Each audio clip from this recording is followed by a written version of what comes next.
This is the Fit for Tomorrow podcast, your home for everything physical therapy and the start to your road to recovery. For more information, visit our website at fitforfunction.com and schedule your free over-the-phone consultation. Once again, that is PHYT for function.com. And here's your host, Dr. Nick Sanders.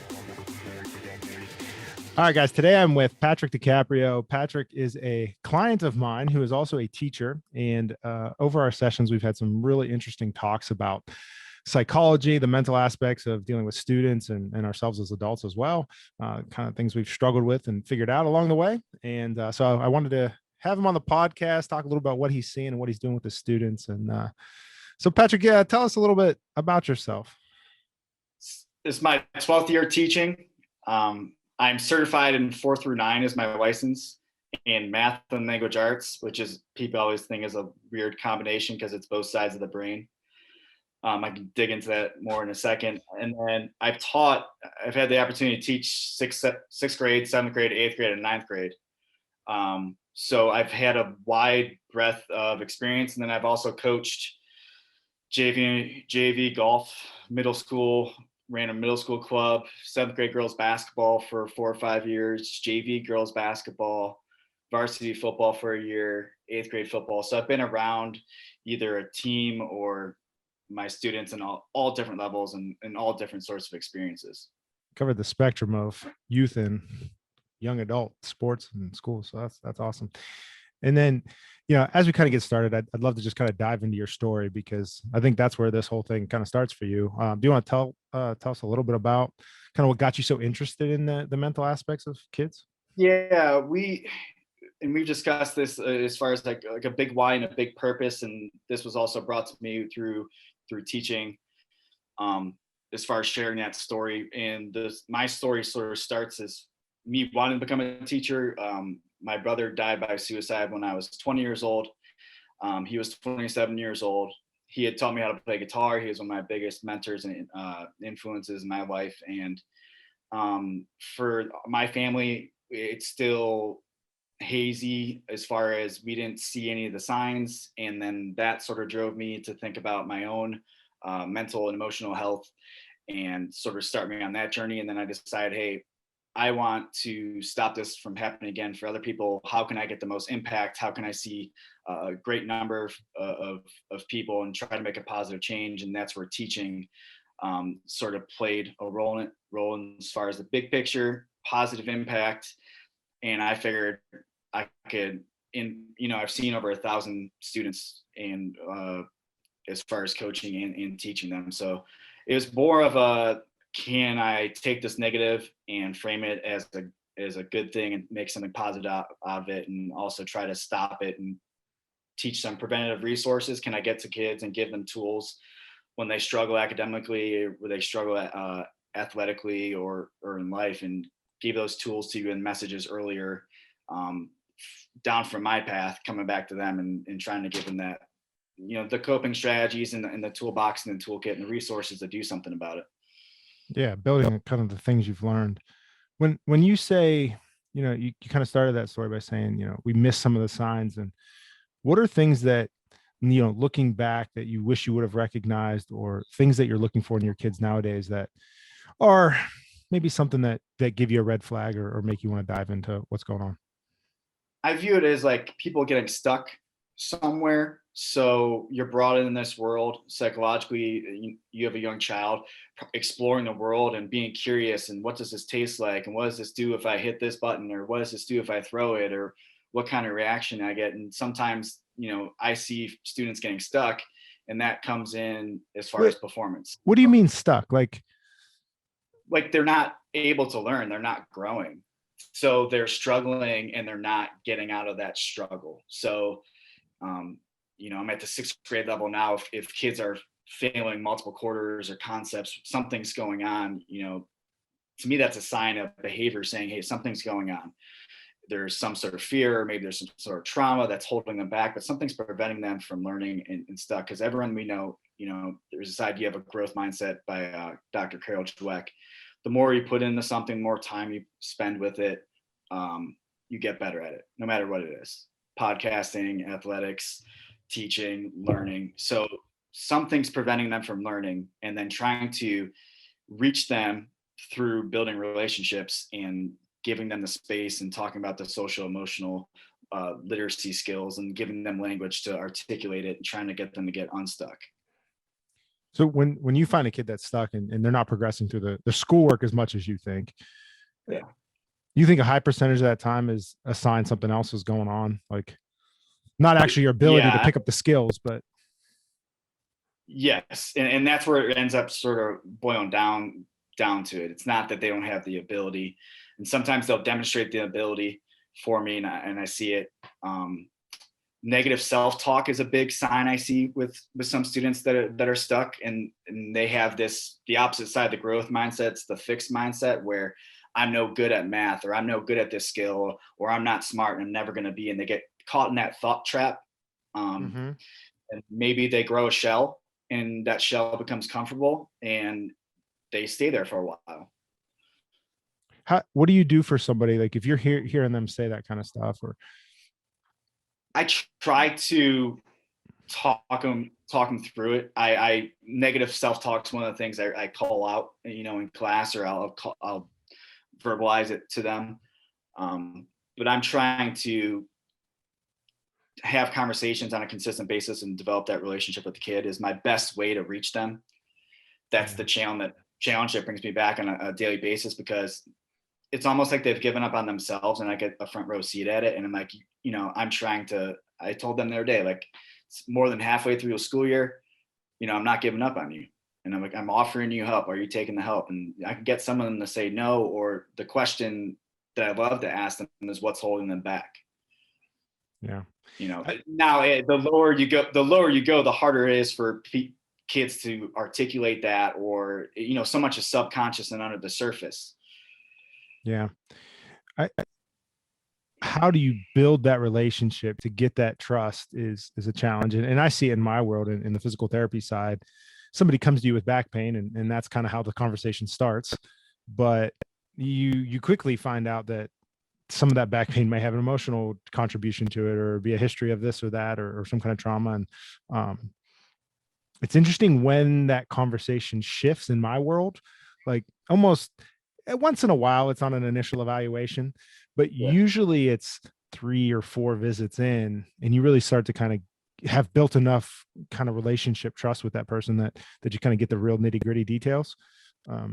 What's that like on a teacher-student relationship? Because it's a group of people, right? And it's got to be different. So I view it sort of like coaching football. You coach football as well, where it's individual, way back, group, and team. Yeah. Like all 3 phases. Like, you got to be able to individually have the skill. You got to be able to do it within a small group, and then you got to be able to do it as a team. For me, it's making sure the kids know I care. It's modeling the behavior. It's carving out space. So it's a really super cool thing for this math program I'm using. It's called CPM, but they tell you to keep themed days throughout the year. So I do motivational Mondays, tell me something good Tuesdays, wellness Wednesdays, bad joke Thursdays, and then do like fun Friday, try to do some game stuff like that. So I carve out that space, and it becomes rituals. Then, you talk about being an athlete and having consistency and having a schedule and having a ritual. I'm trying to find something to show them about learning and how the brain works, or psychology behind social emotional literacy, or a breathing bubble kind of skill, or Foursquare kind of breathing, or some sort of skill of that nature, and the mental aspect and some of those messages, the mindset thing, right? You look at sports and you look at the teams that are at the professional level, they all have similar skill sets. Wide receivers can run 4-2, 4-3, 4-4. What sets that team apart on a championship level? And if the championship level teams are doing it on a consistent basis, it's mindset, it's approach. You see that with Tom Brady being so successful. So, and I make sure, like, I talk and I'm very open and authentic with them, because I want it to go both ways. And I talked to them about my brother, and I shared the big why, and I showed them pictures, and I told them I don't want anybody else to feel this. And, feelings are mentionable and manageable. That trust you're talking about, building that to the point where they can get comfortable with it, and then for me, it's a patience thing because the kid has to be ready. When the kid's ready, the teacher appears. They have to want to get the help. And that's where some of the conflict comes in, or frustration maybe on my side, or not being patient enough, is that it takes me sometimes 90, 100 days. I'm trying to reach them. And you talked about trauma and carrying it. I was just in a session last night with Jen Grice Hayes, which I encourage you to have her on your podcast. I want to talk more about her, but she was talking about, she showed images. They did some sort of scan in the emotions. Who is? I'm not familiar with her. Who? She does like yoga for classrooms. It's like a national organization. She'll travel around. She worked at I Promise School, bringing in yoga and some social emotional resources.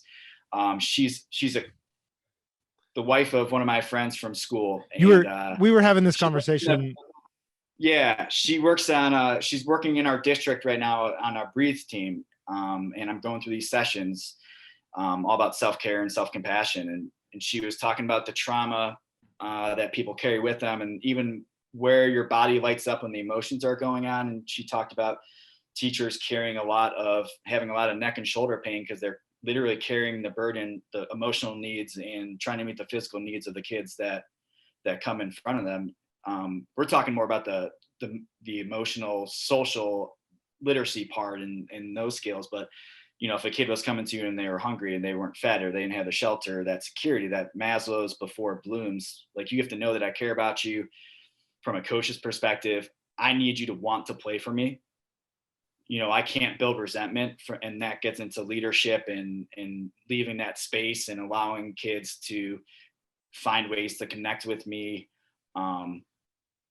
One of the tools I use on Wednesdays is they come in and they use a little Google form. I call it My Day Check-in. I adopted it from one of my best friends that I worked with at the high school. And the kids rate their day 1 to 10, 1 worst day ever, I need to talk to somebody, 10 best day ever. They identify emotion. I put 25 core emotions from Dr. Brene Brown's work. And then they tell me why. And for me, it's a data point. For me, it's a way to be proactive if they're bringing anything in that I should know about outside. And it gives them a way to connect with me and check in with me anonymously, and they all can respond, So I'm gonna circle. On that Google Yeah. form. Is that private then? Is it anonymous? Yeah. Oh, that's cool. Well, I know their name. I know who's their names, but I'm not sharing that with anybody. Oh, okay. So yeah. And then, well, you mentioned your journal where you're doing the like Wellness Wednesdays, and is that something that they're writing down, or is that just kind of like a theme of your class? That's just like a sort of a theme. That My Day Check-in, it's like right at the beginning of class, they write a little bit down. Now that's where at the 6th grade level, as an 11 or 12-year-old, you have a little bit less to say. At the 9th grade level, they might put a little bit more in there, but I'm essentially trying to find out more about the iceberg. People are like 10% above the surface. They don't know everything they know. Behavior is a sign. Hey, can you approach me? Do I want you to approach me? What kind of body language, what kind of energy is that person giving off? And, I tell them all the time, it's like, how you feel about what you're doing is sometimes more important than what you're doing, for me. Right. Yeah. I just filmed an episode with Casey White, and she does like a mental toughness coaching, and she does that with her athletes. There's a journal, and it's a little different structure wise, but it's a lot of the same things, something that is positive, something negative, something you want to work on, but also a lot of focus on strength, which is something I'm hearing you kind of echo as well, like a focus on their strengths. Yeah. If you think about, I just read the Kevin Love, he posted one out in September, and this is where gender comes into play too, coming up as an athlete, taking losses personal, the messaging that you get coming up as an athlete, and boys don't cry, like men don't cry, and girls are allowed to be, they're just being emotional. So there's so many, life's so complex and messy. There's so many factors going on and context to situations, but coming up with that and then viewing it as a strength to talk about. We weren't taught about this in school. My parents were brought up, 50s and 60s, where everything stays inside the home. We don't share things. I'm getting text messages from my mom or a call from my mom. Hey, Pat, while you're posting it on Facebook, kids are coming up now and they have the world at their fingertips. They get upset or angry, boom, type message. And now there's ripples out there. And if that message is going after somebody else or something, it's such a different world. And the pandemic has forced us to, I think, come face to face with ourselves and who we are, and really be a little bit more honest about some of the struggles and the mental aspect of things. What do you think about the social media side of that? Like, obviously it's an outlet for people and it gives them maybe that opportunity to share some of their thoughts. And I'm sure there is some just kind of a mental release part of making that post, that you got it out, but it is visible to everybody and out of context, right? Like you might say something in a certain way, but when you read the written word, it's who knows how people interpret it. What's your opinion on the? I think you go into smartphone and technology and social media as you try to find a humane use for it. I mean, how young is young enough to get a cell phone? And we both have had 1.5. Yeah. We've had so many years in our lives where it wasn't a factor. We have a before time, so these kids are growing up all around them. And then, or if you go out to eat, the devices. So like you think about, if we're thinking about learning or engagement, you have to think about, or high performance, what are barriers to that? Sometimes social media plays into kids with trying to keep up the perfect facade or the perfect front and the highlight reel, and all you see is the highlights. Or maybe it's a little bit of like you're almost creating a different identity online. You see it with the keyboard warriors on Twitter and social media, like Twitter, if they don't use their actual name, they can more likely be a little more cruel or put something out there. That's going to have some major ripple effects. But it's that humane use of technology. And then, when do kids ever turn it off, or when do they have a quiet space? Or, I'm not expecting my 11 or 12-year-olds to be like, hey, I just need a little break from social media right now. I'm going to shut everything down and be quiet for a while. So, I mean, there's stories out there where like kids are trying to keep their Snapchat streaks, so they're giving their username and passwords to other people to try to keep it going. What is a Snapchat streak? It forms they're playing. There's this guy, Tristan Harris, that talks about humane use of technology, but there's social engineers that are like manipulating your feeds and what you see and what you're interacting with, and sending you those little messages because you talked about posting something.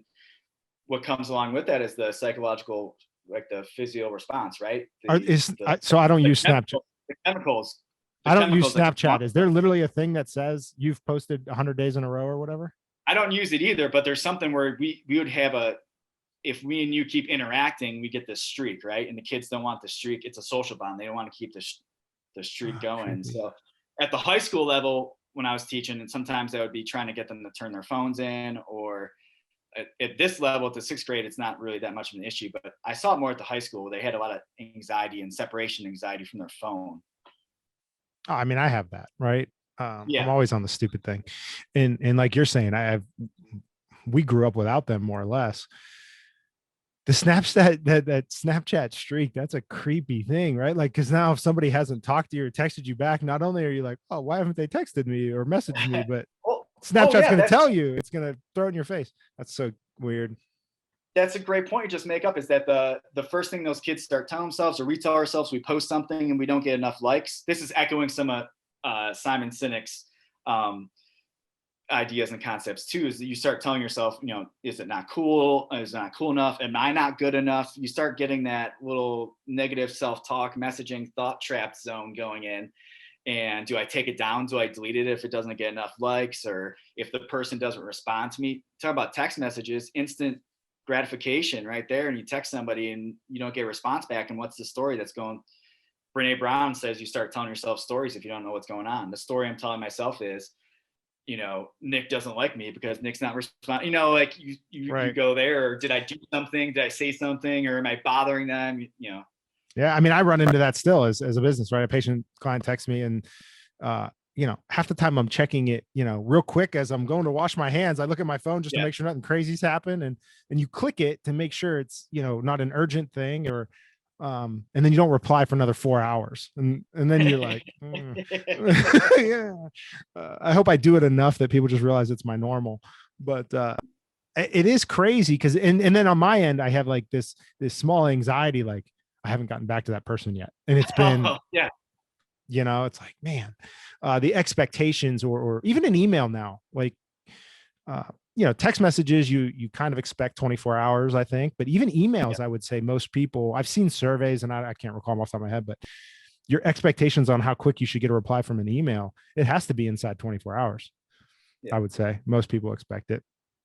And that's beauty about tech, but you also have to be concerned about how they're using it. And I talk to my kids about how it's impacting their attention span. I think average attention span is 6 minutes right about now. Those kids are growing up and they have 50 tabs open on their device and 50 tabs open in their brain, Mm-hmm. and they're flipping back and forth between them. And so they're never really focusing on one, I say task at hand. What's the task at hand? Right. And that's one of my biggest challenges is keep trying to redirect people towards the content and keep the kids engaged and task at hand, because they're all working in groups in this CPM program. So they have their friends right there. They got people right there that they can engage with.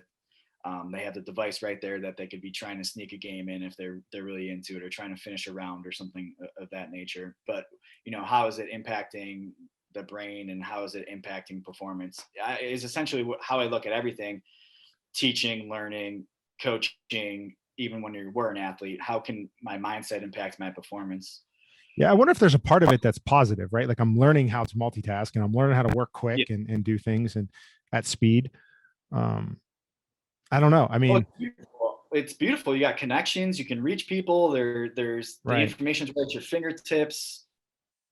Beauty and beast of that nature. Yeah, like everything, there's moderation and balance. Yeah, I was just telling a client the other day, when my wife and we had been dating a couple of years, probably. I don't think we were married yet, but anyway, I had started the business. I was probably a year or so into the business, and her and I had gone down to West Virginia. We were gonna, her uncle had like a camp down there, and we were gonna spend the weekend in West Virginia and do some hiking and some fishing and whatever. And we got down there, and I wasn't really thinking about it, but we had no cell service, so I had no internet, no cell service, brand new-ish business, and I like went panic mode. I was like, I can't answer emails, I can't do this, I can't, and I hadn't like told anybody I was going to be away because I just wasn't going to have cell service. And there was like 8 hours of, oh, this isn't good. This isn't good. This isn't good. And then it was like the best weekend I've ever had, because when I finally let go of, I don't have my phone. Your brain got that chance to just kind of reset. And I think that's what's real interesting. What you're saying about from the yoga standpoint, it starts to reconnect us a little bit, right? We're on the mats, we're on the floor. Kind of takes some attention. What were you guys doing with that? There for the trying to it's self-compassion and self-care. Last night was all about emotions. She's come in and present to the entire school for like wellness days and stuff like that, but every session's been a little bit different, and trying to give us some tools and practices, but also trying to give us the information about is the focus by it. Is the focus for you as a teacher, or is it to be able to deliver it to students? This is a teacher program, but essentially anything this is really about adults and their impact on kids too. So I just take everything and try to apply it within my own classroom. We're all human beings. So, they're still going through so much growth and so much development physically and mentally, and the prefrontal cortex isn't fully developed until age 25, which is their decision making. The frontal lobe, their brain's still going through. So I try to take that and apply it as I can at their level. Earlier the better, from my standpoint. Yeah, I don't know if I've ever seen a young, like a 12-year-old do yoga. I haven't used too much of that in my classroom, the yoga style, but I have tried to do a little bit of breathing with them and try to get them to tune out a little bit. And if we're not using the devices, shut them off and sort of get it out of the way. And you talked about not having your phone and having a great weekend, and you think about the greatest moments in your life. I would hope that the phone wouldn't be in your hand for them, right? Which is why I love playing music. I play music and play guitar. I can't keep my phone in my hand if I'm playing a song, or if you're out there on the field getting whatever achievements, winning league championships, or, um, playing the playoffs or whatever it ends up being, the phone's not in your hand. The birth of your child, the phone, like, well, maybe the phone's in your hand now a little bit for that one. It's so I think that's interesting because there's a mix between enjoy the moment, like be in the moment, enjoy what's going on, just take it in, right? Just have a good time and take it in. Present moment awareness. Yes. And then there's the flip side of, I want a picture of this so I can look back and reflect on it. And, like, and with social media, people are more and more wanting to document. We've talked about this, but my wife and I were able to go to New Zealand for our honeymoon, and you get to these tourist sites, and I mean, just phones everywhere, blah, blah, blah, picture. And at some point it was like, at certain places, like, just enjoy it, take it in, like, this is, it's a really cool moment. Can you get the video or the picture of the food or whatever it is, and then get the phone out of the way to, the videos that people take at concerts, like, it seems cool in the moment or whatever, but you go back and listen to it and the sound quality is terrible and the person behind you is talking and laughing or whatever. And right. It's like, can you just be there in that moment? So some of those spaces are fantastic. There's a open mic used to go to pre-pandemic times in Lakewood at this place called Brothers Lounge, run by this guy named Brent Kirby. It's called the 10x3, but it's all about a listening environment, and the televisions are shut off and people are encouraged not to talk and not to be on their phones and just listen and pay attention to the artist. And it's a really small room too. So for me, that was one of the things I'd love to go to because of that specific environment. It gave you that. Yeah. If you go to when I was coaching, there's a couple hours without your phone that we could just sort of focus. And if I'm golfing, I'm turning my phone off and putting it in my bag. Yeah. We've talked about that before. On his work email, certain people, they're on their work email or something like that. I'm like, no, everybody, that I need to be with is probably right here. It can wait. Yeah. I think there's two things to that. I hate people talk about if we're together and you got your phone in your hand, what message is that telling me? Right. Like, I'm not as important as what's going on the phone. So there's that. I mean, there's definitely that aspect of it, especially depending on the situation and if it's expected for you to have a phone or not. But then, and now with the watches, right? Like the watches are just as bad. People are like, they're just constantly looking at their watch. Like, stop looking at your watch. Well, who's telling who what to do? Is the phone telling you what to do, or are you telling the phone what to do? Yeah, that's a good point. I mean, I think that's why I don't want an Apple Watch. I mean, maybe some point in my life I'll get one, but I already know I have the phone. At least that I can, chuck in a corner if I don't want to look at it. But the watch, it's becoming more and more attached, which is, again, I get the benefits. But look at Jocko's picture in the morning. He's got a digital old school, old school, 4:30. Jeez, that's a whole nother conversation. But yeah, I mean, I've told you this story, I believe, but obviously that fly fishing is one of my, like, any kind of fishing is kind of my escape, right? It's kind of my reconnect moment. And I love fish pictures, like taking pictures of the fish and the scenery and the river. Like that's part of something I enjoy. It's almost gotten to a point now though, where I don't want to take a picture, because if my phone comes out of my pocket and I see an email or a text message or a missed call or any of those things, cognitively, I know it will wait. Like, there is no emergency that I need, but if I see it and then I got to answer it, and then it's like, you just kind of broke your rhythm, and and then if you saw it and you don't answer it, maybe you're thinking about answering it, or that weighs on your mind. Right. As soon as you see it.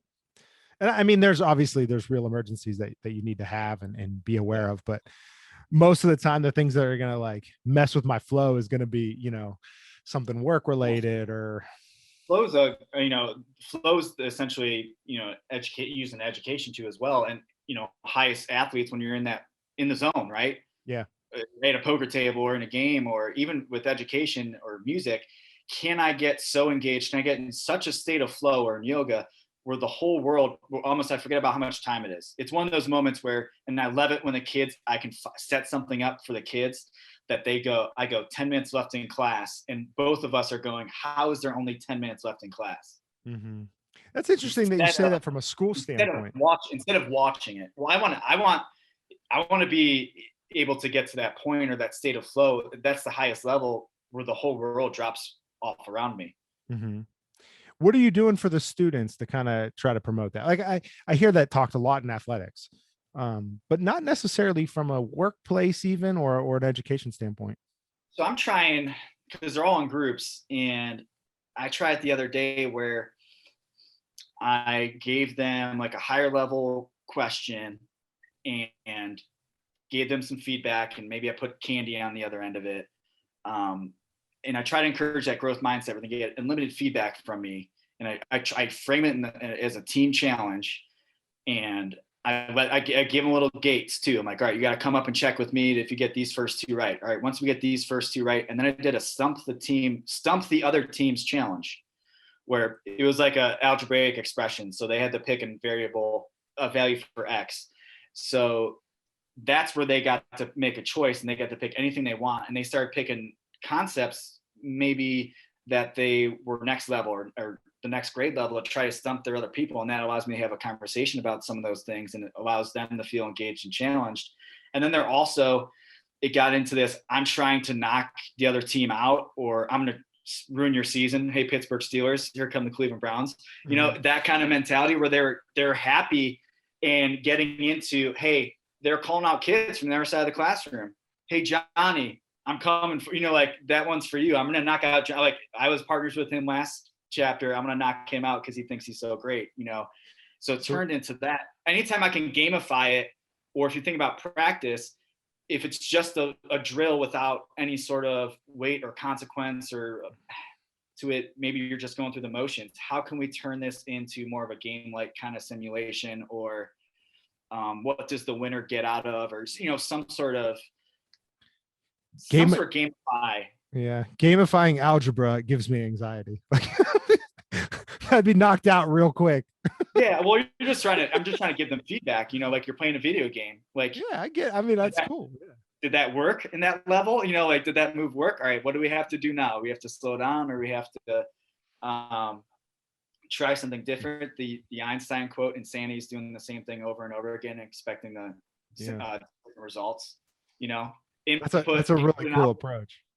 Like you change you give quality input and you get quality output. So I'm trying to get them in that kind of in mode. And there's been some beautiful moments because you see them learning what it's like to be part of an actual team, and especially kids that don't participate in a team like activity. Mm-hmm. The conflicts that stem out of that, and trying to redirect them. And maybe if I know what their goal is, I can use that as a little bit of a carrot, like, hey, if you really want that A, I see what you're doing right now. That's not an A performance. Like what you're doing right now is going to hurt in a couple of weeks if that's really what you want. And trying to make them connect that long-term goal setting sometimes can disappoint yourself, but a long-term game. Simon Sinek says the infinite mindset, the big picture, the big game, versus the short-term finite, quick fix or decision, and get them to connect that the work you're putting in now 3 weeks before the test is laying the foundation for how you perform.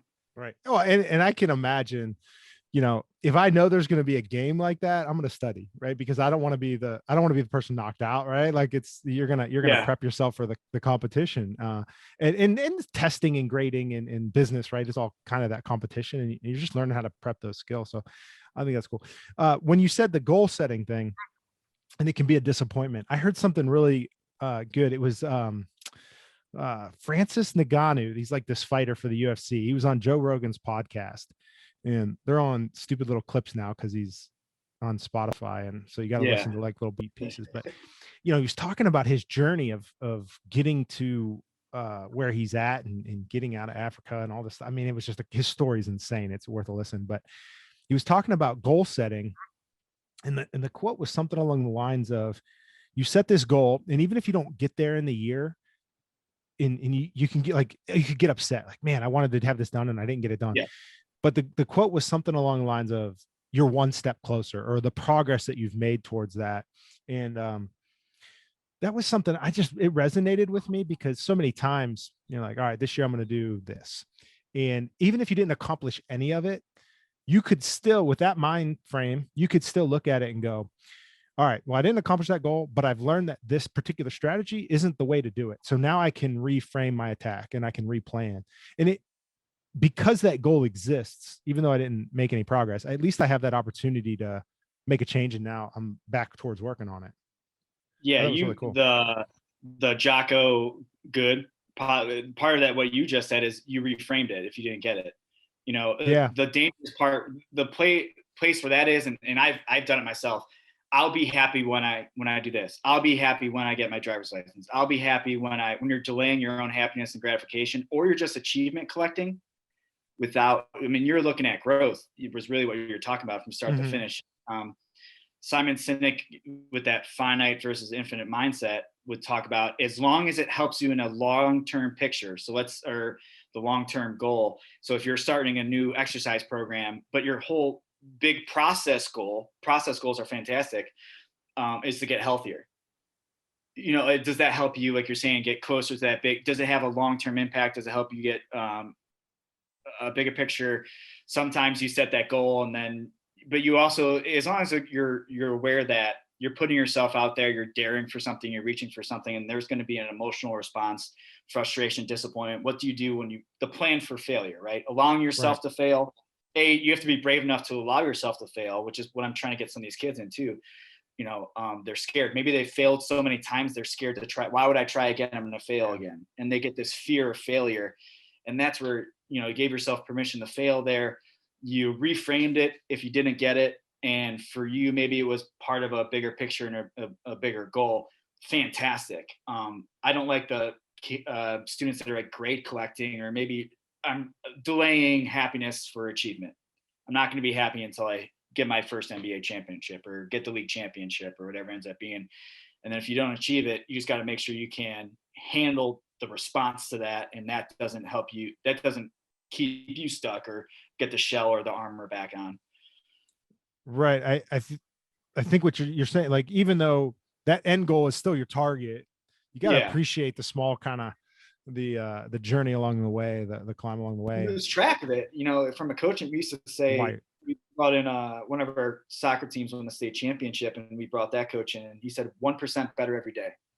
The long-term little growth. And a lot of times, even for me playing guitar or something like that, it's hard for me to notice. But if I share it with somebody else, or that hasn't heard me play for a while, or I'm visiting my brother and I'm playing guitar for him, they'll notice it, or they'll say something. And that's where, like, we get so focused on, did my sales go up this quarter, or what are my grade, what are the grades, or what are the achievement part, that you have to think about the growth part and emphasize that. That's where grades get a little bit dangerous, because it's like, it's about learning, and it's about what do you do with new material, and it's about learning how to deal with adversity and work ethic and discipline, and all those little factors. It's not just, hey, I got an A, and that's where the emotional literacy part comes in, because if you're a brilliant person or a brilliant mathematician, and you don't know how to navigate the emotional psychological world, I just don't think you're going to be able to reach people in an organization or as a leader. Yeah. I struggled with that. I taught a anatomy class at master's level and athletic training. And even there, I saw, like, kids were so focused on the grade. Like, that was the outcome, and you need a measurement, and I get that. But it was like, let's kind of enjoy the process along the way here. There's a lot of stuff to kind of figure out that, but I guess you got to measure it somehow. And you just don't want to send the message that the only thing that matters is achievement. It's the learning and growth. Like, you want that learning and growth culture. Right. Are you making progress? And that's why are you here? Yeah. Look at the kids, and, like, if you're not making progress, there's something I need to help you out, or you need help, or it circles you all the way back around. How have you seen, like, I know music is a big part of what you do. How do you take your experiences with music and relay it back to what you do with teaching, and from that psychological aspect? That I know that's a big part of learning is learning. And it's great for me to be well-rounded. I always want to be a well-rounded person. I didn't want to be the person with the senior picture in the football jersey. I just playing sports. And so with the kids, give me your question one more time. I just lost it. I just kind of like, how did you how do the you music. look at music Right. and how does that relay into that mental mindset and learning? If you're learning something new, or if it's something that's challenging, slow it down, break it into pieces, just like coaching. How can we break this specific skill down into a drill? And then how can we incorporate it into the bigger picture of a play or a scheme? And with music, if you're struggling at a piece, you'd break it down into pieces. Maybe you slow it down and speed it up. And then there's also that satisfaction of, I can't play it, and now I can. And those feel really good when it takes a week or it takes a couple weeks, or if I'm writing a song and I finally figure out the puzzle to the song, and maybe it's, I've pulled stuff out from years ago, 12 years ago, I'll bring a song out. And now I can finally figure it out, or I found that missing piece, and that long-term satisfaction and achievement, satisfaction of that achievement. That's great. I just look at learning as learning, and I use sports analogies like that. If you're coaching, you break it down in the smallest piece possible, or smallest parts, or as slow as smooth. Mm-hmm. John Wooden, be quick but don't hurry.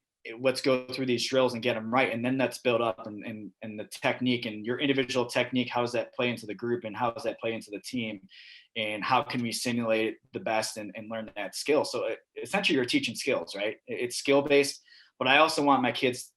I'm trying to improve their brain function and make them better thinkers and critical thinkers, right? They'll come up and ask me for questions, but they got Google at their fingertips. And it's like, they don't know what it's like to not have it there, So like, you're trying to also get them to be able to use their resources and make them better thinkers and speakers, and the communication aspect. And those are all the same thing as music. I got to be able to be on the same page with the other people. The best teams I'm with the best bands I'm with require the least amount of verbal communication, and we can just flow and connect without words. And then being able to bring that and connect with others. So I don't do music at all. I listen to it, I enjoy it, but like, I don't know anything about it.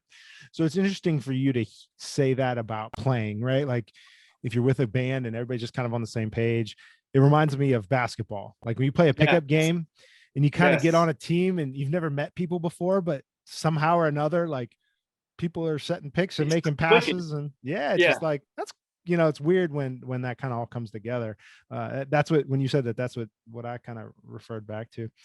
I think it's interesting, the emotional side of music and what that means to you. I know you mentioned to me a while back saying, like, it kind of triggers memories for you. It's a time machine. We heard that song, and even the one after was one that my dad's wedding band played. So it takes me back to where I heard it, or an experience or something with them. And I played my kids a video where it talks about music, the emotional component of the lyrics and telling your story, and that deals with like satisfaction and engagement, telling that story in the poetry of the lyrics, and then also the mathematical side of the rhythm and the timing. When you're playing music, it actually sort of melts them together. So there's that emotional impact.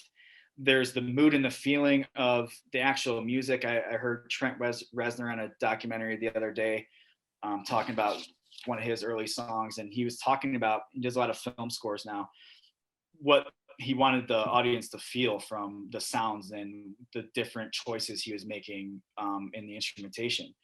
So you get that. You get the emotional part of it. You get the logical part of it with, what's the messaging, what's going on, how's it being delivered, the energy part of that. In a live setting, you're trying to feed a little bit off of what's going on. You're trying to feed off the people in your band as well. I mean, there's so many factors to how you interact with people's emotions and thoughts and feelings. And there's something innate about music, right?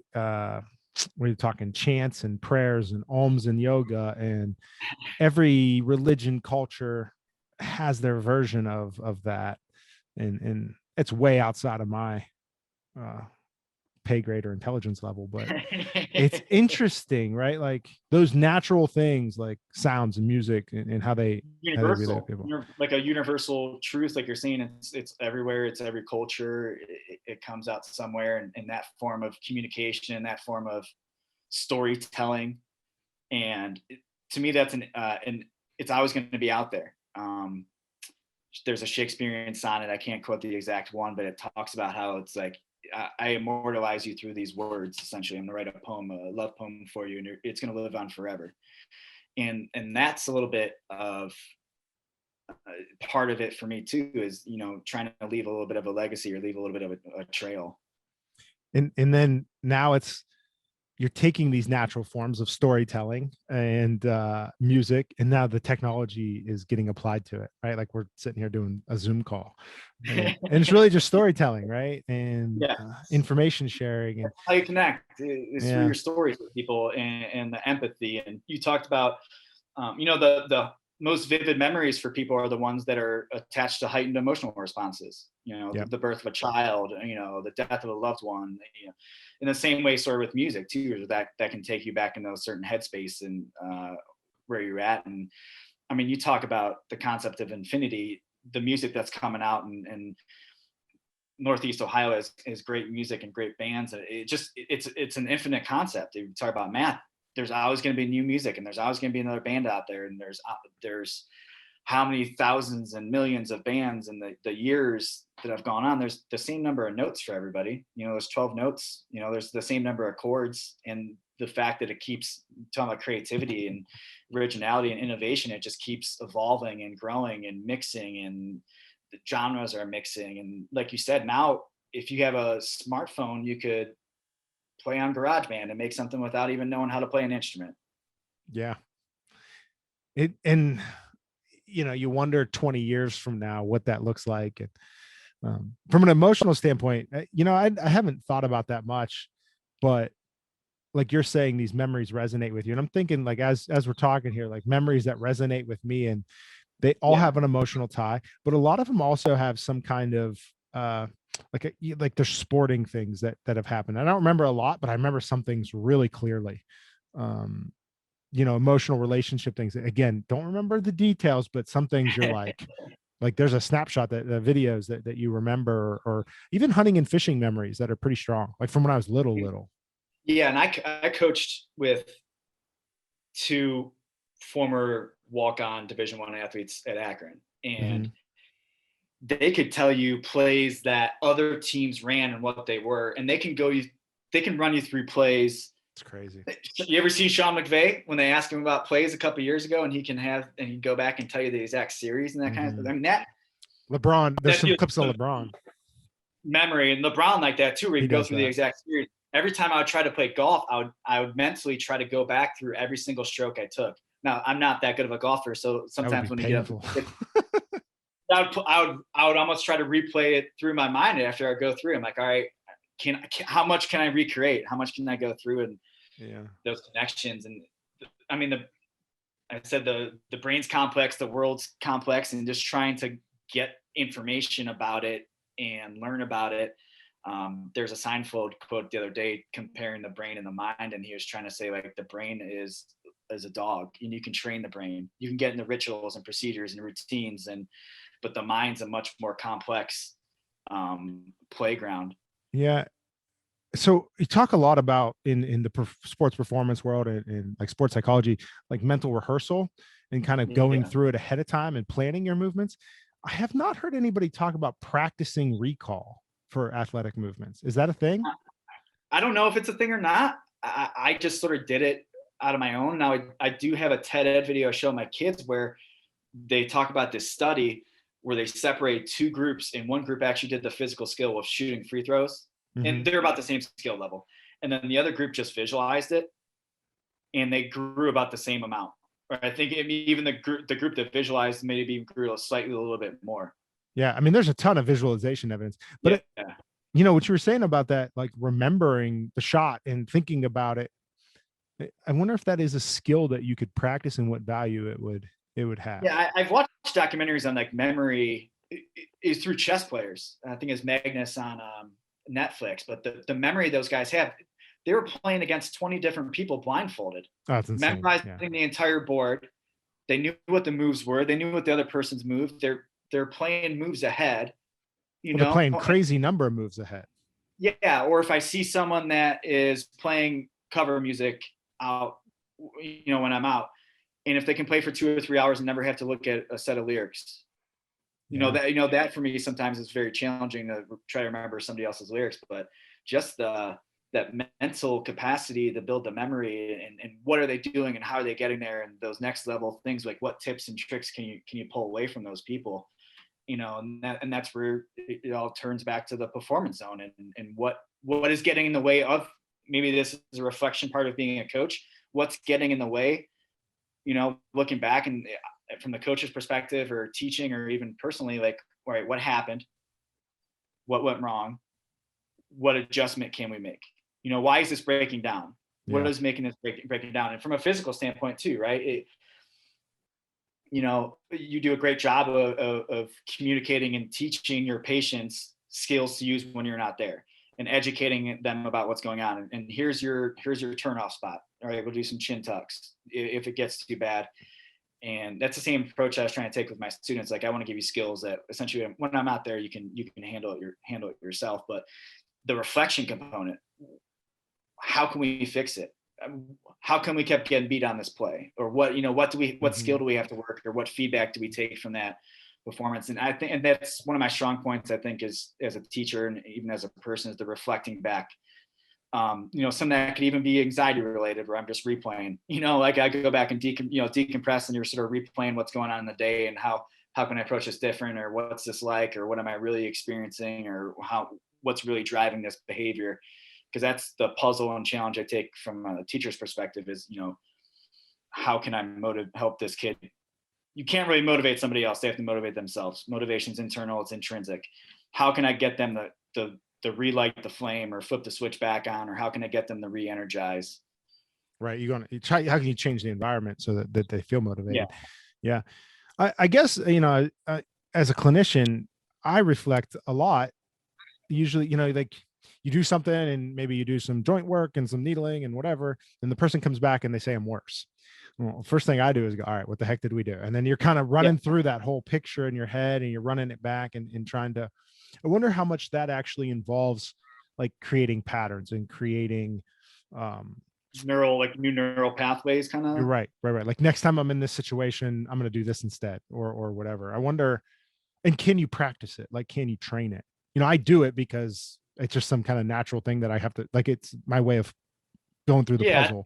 I think anytime you're doing something new, I think, when you're learning something new, your brain's forming new neural pathways. When you pick up a new habit, or you're trying to do a hobby or a new ritual, I'm sure it's grown. And that video talks about muscle memory not actually being an actual memory, but you've done it so many times that, like, the fibers have built up that the neurons can go faster. Right. Yeah. Your brain's learning that pattern.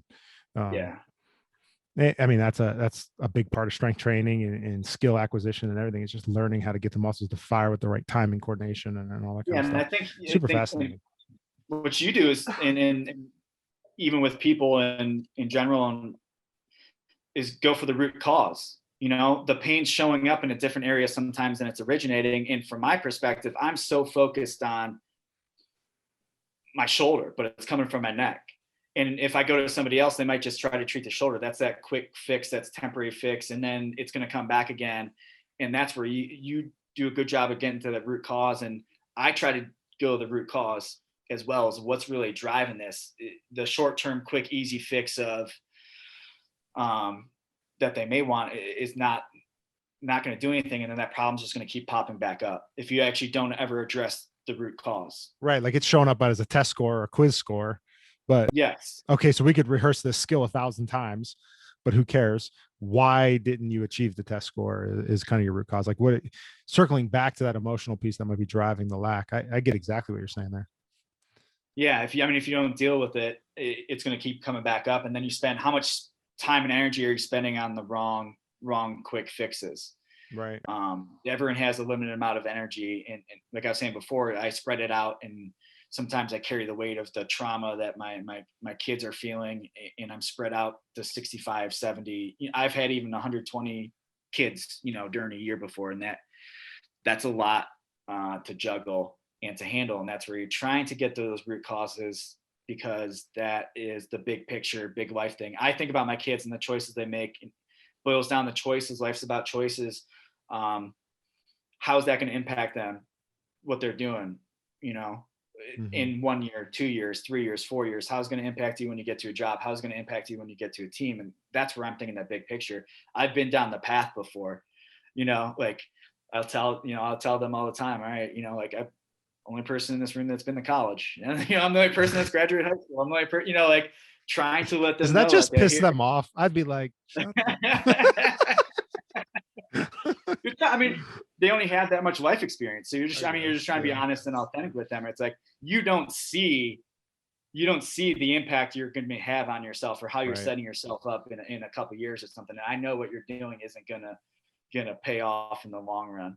And to some regards, those mistakes you make will shape your future as well, right? Because experience is the best teacher. Yeah. I'd rather learn from somebody else's mistake, but sometimes I can't tell you how many times like somebody's told me something and I'm like, oh yeah, I know.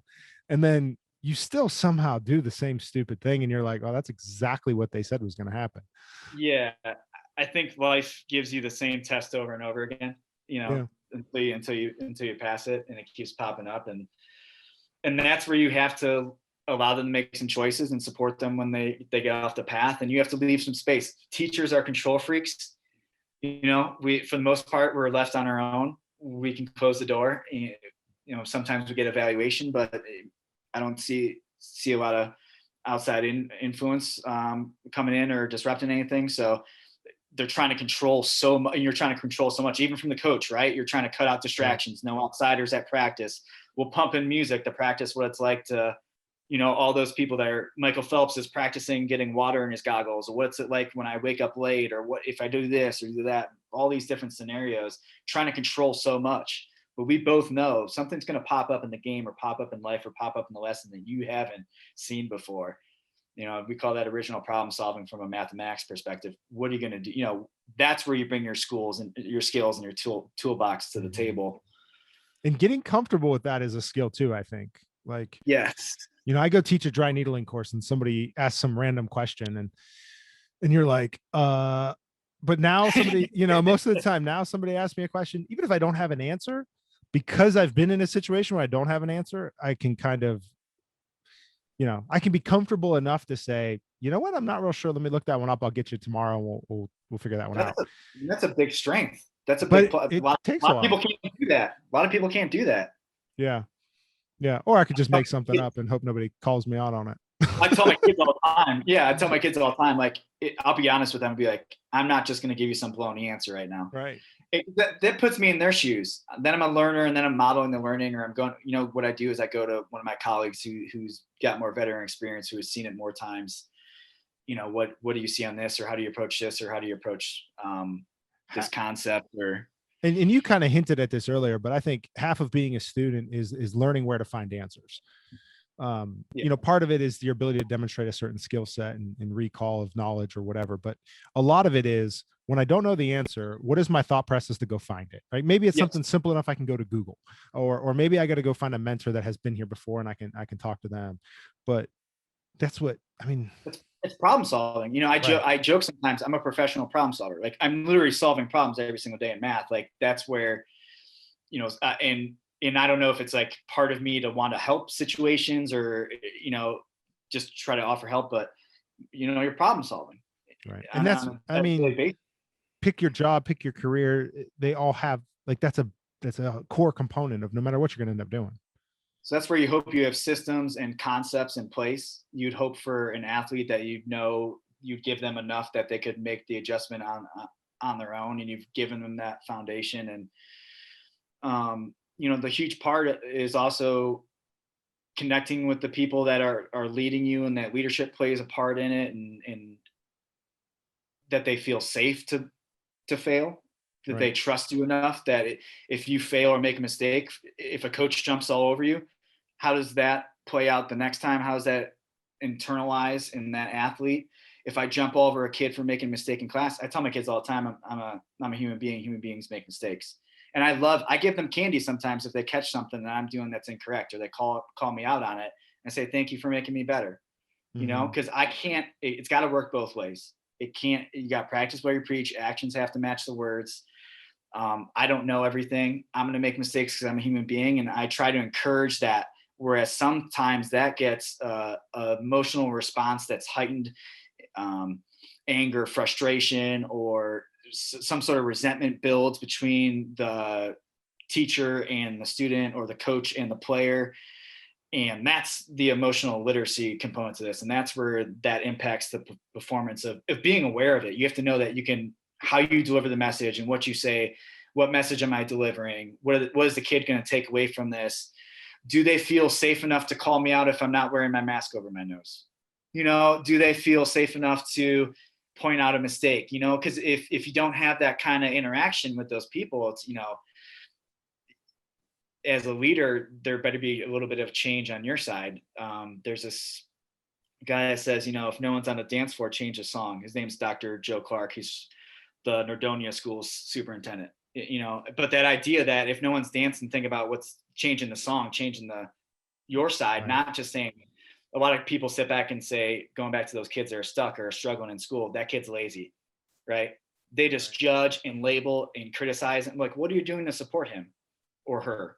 Mm-hmm. What are you doing to have you told that person you care? Like, I did a Google form the other day, and do you know Mr. DiCaprio cares about you? How do you know? And the kids could retell me my words. Some of it's funny, as far as some of the responses and what their perspective is, but that's the social emotional part of all this. When you make a correction for me, does it build resentment? The messages that you're sending to me, are you practicing what you're preaching? Are you saying one thing and doing another? Yeah, we have to consider, we talk about it when we're teaching needling courses. Is the group asking you questions, right? Because for a lot of people, they've never done needling before. Yeah. And so if you don't get any questions all day, right, there's the argument that, well, I've taught this thing so many times that I know which questions are coming and I've addressed them. Some of them I just know, like you teach 5 courses in a row, you get the same question. Like, that's what I do. I'm going to address that. I learned the first time I teach a class, I try to address all those ahead of time, and I go the next time. Yeah. You kind of anticipate what's coming. So there's that argument. And then there's the argument of, are you presenting in a way that the group doesn't feel comfortable to ask you a question? Yes. And that's a problem, right? That's a problem because there's going to be questions, right? It's a new skill. Are you giving them a way to check in, or are you giving them a way to communicate? How are they communicating? What are they communicating? What's the frequency of that? Those are all things you really have to be aware of. Yeah. Everything seems so complicated, but it all is intertwined. You can't separate parts and pieces. Jocko would say what? It's on the person that asks the question. He was talking about even cultures. I mean, if you ask the question, what are people going to think about me? Are they going to think I'm not smart? Do they think I'm not? And that's that social emotional response again. Mm-hmm. I'm afraid that my boss is going to think this, and Jocko would say that's on you to ask the question. Address it and ask that question, extreme ownership. You have to ask that. But you're right. I don't think it's black and white like that. It's both. It's the environment. You'd hope it's the environment, and people think about the environment and the culture. But I even have kids where I see it now where they're scared to ask for help. I try to tell them, I told them in my interview, I'm not afraid to ask questions as a strength. Right. That's a strength. And that goes back to, like Kevin Love, where the stigma around mental health and mental illness. I heard a TED Ed talk the other day, and I can't remember who the guy was, and I couldn't find his name when I was looking it up, but 1 out of 5 people are impacted by mental illness. 5 out of 5 people have mental health. I mean, yeah, we're all dealing with some kind of something, right? Yeah. And I love the Jocko extreme ownership thing. Yeah, that's obviously so popular because it's so relatable. But when you were talking about your kid that, we're going to blame the kid because he's not learning. From the instructor teacher standpoint, I have to be able to look at and go, well, why doesn't that kid feel comfortable to learn? And how do I? Yeah. And for me, it's like I send somebody home with a home exercise program, and they come back the next week and they're like, well, I didn't do it. Okay. Did I, were they just being lazy? It's real easy for me to say, well, you're lazy, you're not going to get better, screw off. The lack of thinking there. That's the lack of critical thinking, lack of thinking about the context. Yeah. Right. Maybe I gave them exercise that didn't make any darn sense, so they didn't feel safe to do it. Or, maybe they're, the real reason they're in pain and stressed out is because they got 10,000 other things going on at home. I gave them a complicated skill to do, and now it's just overwhelming. Right. So the Right. The approach needs change. So I try to never, in my world, it's never the client's fault. They don't go home and do their exercises, or they don't, they're not, maybe there's something that I like, man, I wish they would have really done that. Okay. Why didn't they do it? And what did I screw up? You know what I mean? Like, it's always coming back to me of, What's okay, the how can I context deliver this better?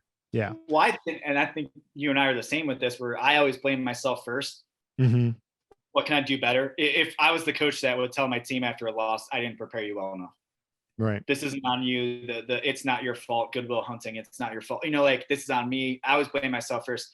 Now you do have some times where I have to tell the kids, like, you also have a role to play in this. But you're right. Think about the context surrounding, and as human beings, we're so quick to judge, label, and criticize. And then for me, if I think about the teacher that, or maybe anybody you say is lazy, maybe they haven't found their passion or their engagement yet, but it's my job, like a dentist, if you come in to my room, to try to fill in the cavity, try to fill in the gaps. Like, I don't care that you're struggling. I'm trying to get this kid unstuck so that next year in 7th grade, I'm trying to change a life essentially at this point in time. Right. Making it easier for you when they progress up the levels, because this is a major kind of life event, and I want the kids to feel success. I want everyone to shine. Yeah. The whole different level of assessment there, right? That's that root cause, as you were saying. If you can troubleshoot that, that's a game changer, because now everything's changed downstream. Yeah. And that's problem solving too. And it's like, in the time that you're complaining about this kid's lazy, I've already helped them for 15 minutes. Do they know how to get, and then you're saying, do they know how to get support? Do they, all those little nuances and complexities, and what's actually going on? What's beyond the surface? What clues are they giving me? Like you're saying, how can I change my side of it? Did I explain it well enough? Was it clear enough? Did we drill it the right way? So it's just constant feedback. Yeah. And I think that's what makes the exceptional teachers and coaches, and that ability to self-criticize their own delivery of the content, change the delivery. Like, sometimes it's just a matter of one word, right? You just, I'm always given exercises and stuff, right? And you say it one way, like, you say, take your hip to the wall, and then nothing happens. And you're like, well, hinge this way, or tighten it, and it's just, you're saying the exact same message, but you change the word, and all of a sudden you just see it click. And that's my favorite part in coaching, when you just see them go, oh, yeah. And then boom, it happens, And part of that's, I call it KYP from coaching. Know your personnel. Does this person want the ball in the wing? Can they do anything with the ball in the wing? If I give them the ball in the wing and they can't do anything with it, or they travel because they're not comfortable, that's on me. That's a bad pass. That's not even that person's fault.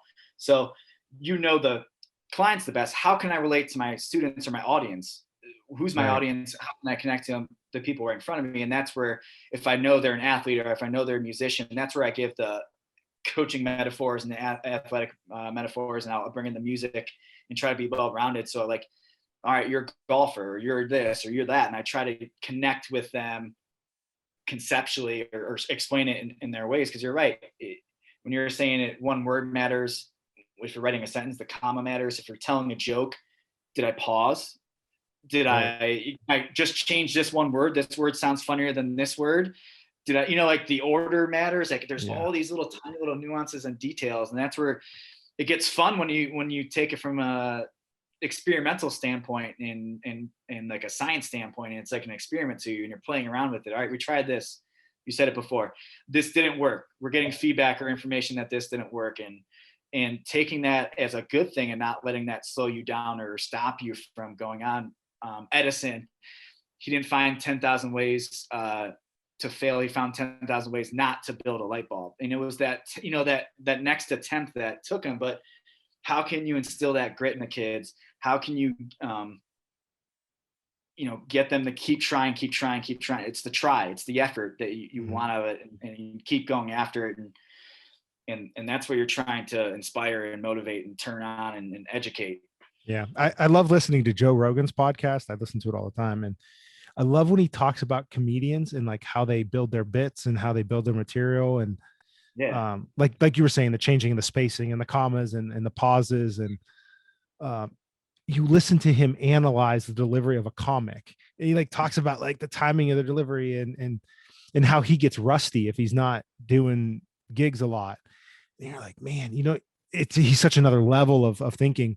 Yeah. But no matter what it is, I love just hearing people analyze that breakdown, Well, the feedback you do, I mean, this is where you do a great job of, after every exercise or drill you put someone through, let's check the range of motion again. Like, what did that do?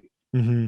A lot of people go through the whole workout or whatever, or, I go to a PT and I get 20 minutes of ice or heat or something I could do at home. He sees me doing a couple exercises, like we never check range of motion once, let alone multiple times within the same session. You sort of keep going back to that. And then you also deliver some concepts too, or, the pinning of a position and moving it and pinching it. And Mm-hmm. that counterintuitive part, that there's good pain. I saw your Instagram post the other day, but where's the line between rest, too much rest, pain, too much pain, listening to what your body's telling you, right? We want these athletes, students, people to listen what their body's telling them and respond to that. And they have to troubleshoot that on their own. But you want to give them the skill set to be able to do that. This microphone's going to drive me insane. I think I broke it. I'm trying to get all fancy with this technical equipment and it just gives you hard times. But yeah, I mean that, in the PT world, we always call it test, retest, right? Like do something, see what happens, get the response, retest it. Okay, that was good. Great. If it sucked, let's redo it, and every career. And it's learning. I mean, you try something. Feedback. Some people don't do that. They script it, right? The same, you think about improv artists that are playing off of each other. Yeah. Nothing scripted. And that's sort of it's almost like jazz, what you do, where a lot of people have the script program. All right, we're going to do 20 minutes here. We're going to do exercises for 20 minutes. We're going to come back and hit you on the machine. Boom, boom. It's colored by numbers. Everything's colored by numbers. It doesn't matter what feedback you're giving me. And that's dangerous, or, ineffective leadership, where I got to respond to the kids. If the kids aren't into it, I might try something in my third time around teaching the lesson that I didn't do, or I might try something totally different for this high energy class versus the low energy class I have in the morning because they are tired from the waking up. And that's where it's the live time. What feedback am I getting? A comedian, you get instant feedback on your joke. And then you also have to deal with the response. If you tell that joke and it's just hanging out there and nothing happens, like you got to pick yourself up and keep going. Some of those comedians are very scripted and some of them have touch points here, and here. And then how do you connect from A, B, and C? The improv group and like the guys, the comedians that are like working the crowd, like the crowd work stuff is, man, that's such a unique skill. We did in a business group I was in, Brett Bartholomew came to talk, and he's got, what's his book? Conscious Coaching. And he talks about like teaching to different personality types and whatever. But part of the conference when he spoke is we did like improv sessions. Have you ever done that? So my friends and I used to, like in high school, do like skits and sketches. I never did like formal improv training, but the yes and playing with it, we dabbled around with a little bit. Like we were doing some like The State or like Saturday Night Live kind of things, old VHS, the old big black videotapes. We were doing some of that. So it's funny, we're both talking about, I've always thought comedy was fascinating. I think it's the ultimate performance where you're just by yourself. It's like a solo artist. Yeah. Just you and a microphone telling the story. That to me is like, wow. And that's real like rock and roll. But you're saying like the improv, and any time where your live response, just like you're playing a video game, right? This thing's coming at me. I got to zig this way, or I got to hit this button. And yeah, but real life feedback, like you're going to feel that. Yeah. It's interesting. I mean, it's a skill and people are practicing it. And like anything else, I guess you get better at it the more you do it, but pretty cool stuff. Well, hey man, as we go, we're coming up on an hour, over an hour.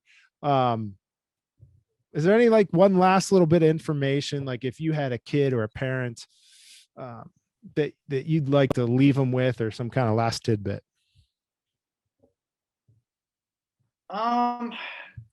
Maybe like I think it's the Maya Angelou quote. Maybe you don't care what people know until they know that you care. Uh-huh. The relational impact, the relationships matter. And essentially what my journey is trying to find a spot where I can deliver on that why and use the tragedy in my life in a positive way. So trying to educate people about, the importance of emotional literacy and learning the language behind it. And it's not something to be scared of, and talking about ideas and concepts in mental health, like everyone experiences it. Everyone experiences those emotions. So let's start having those conversations, let's start having that space. It's nothing to be afraid of. It's not a weakness. It's not a weakness to talk about mental health. It's not a weakness to talk about emotions. It's not a weakness to feel, That's awesome. That's awesome. And especially in the world of technology and what we're dealing with today, you hope to see more and more of that, and people able to get those emotions out and express it and get the mention it, help or the training. Deal with it. Yeah. Yeah. And thank you so much for having me on. I was looking forward to it. Fun. It was a great time. My band, you said, is called the Satellite Era. We just dropped a 7-song EP in December. It was our first release, and we're gonna head into the studio in the springtime and record some more. But it's called the Satellite Era. You can find it. It's out there. Again, thank you so much for having me on here. For sure, man. We'll share the links to that, and right. We'll put that in all the posts so people can check it out. All right, man. Thanks. We'll I'll see you again here soon. We'll see you. Thank you.